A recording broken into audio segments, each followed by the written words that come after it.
நேயர்களே, அகமதாபாத் விமான விபத்து நடந்ததிலிருந்து அது தொடர்பான பல்வேறு செய்திகளை நம்ம தொகுப்பில் பார்த்துட்டு தான் இருக்கோம்.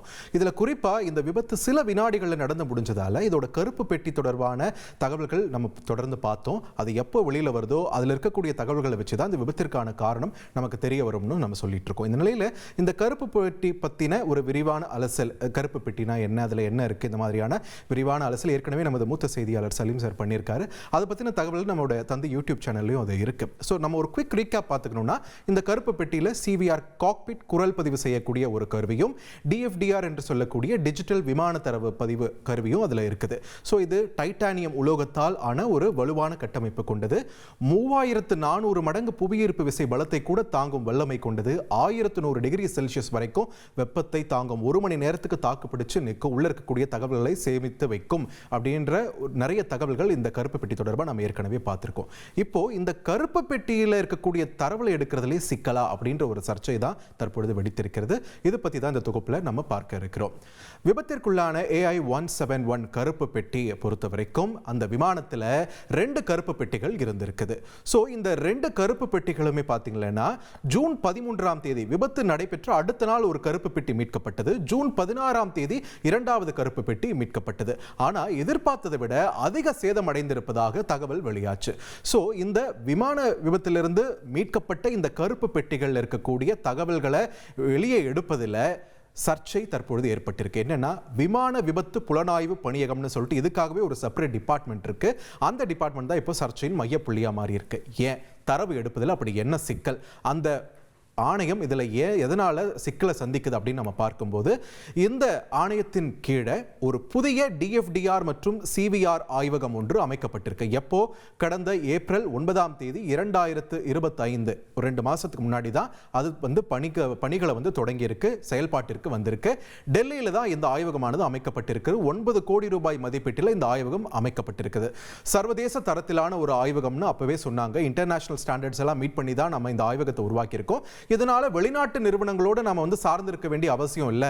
ஏதாச்சும் இந்த மாதிரி கெட்ட செய்தி நடந்தால் இங்கே நம்ம கிட்ட இருக்கக்கூடிய இந்த ஆய்வகம் மூலமாவே நமக்கு வேண்டிய தகவல்களை எடுக்கலாம் அப்படின்றது தான் இதனுடைய சாராம்சம். இது தொடர்பாக வெளியான புகைப்படமும் வந்திருக்கு.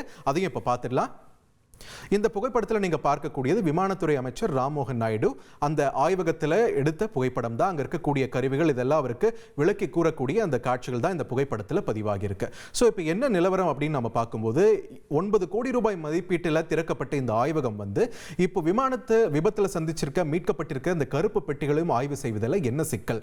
தேவையான உட்கட்டமைப்பு வசதி இல்லையா? இதை சீர் செய்வதற்கான வழிவகை இல்லையா? இல்லை ஃபண்டிங் குறைபாடான்னு நிறைய கேள்விகளை பார்த்தீங்கன்னா சமூக ஆர்வலர்கள் எழுப்பிட்டு இருக்காங்க. இதுக்கு அந்த ஆய்வகம் தரப்புல இருந்து என்ன சொல்லிட்டு இருக்காங்கன்னா, எதிர்பார்த்ததை விட அதிக அளவிலான ஒரு ஸ்ட்ரக்சரல் டேமேஜ், வெளிப்புற பாதிப்பு அதிகமா இருக்கிறதால உள்ள இருக்கக்கூடிய தகவலை எடுக்கிறதுல ஒரு சிறு தயக்கம் இருக்கிறது. நம்ம கிட்ட இதுக்கு முன்னாடி இவ்வளவு பெரிய விபத்தை நம்ம கையாண்டதில்லை அப்படின்றதுனால, அந்த ஒரு எக்ஸ்பீரியன்ஸ் இல்லை அப்படின்றதுனால இதுல இருக்கக்கூடிய டேட்டா ஒருவேளை போயிடுமோ அப்படின்ற ஒரு அச்சத்தின் காரணமாக தான் இந்த சுணக்கம் ஏற்பட்டிருப்பதாக ஒரு விளக்கம் கொடுக்கப்பட்டிருக்கு.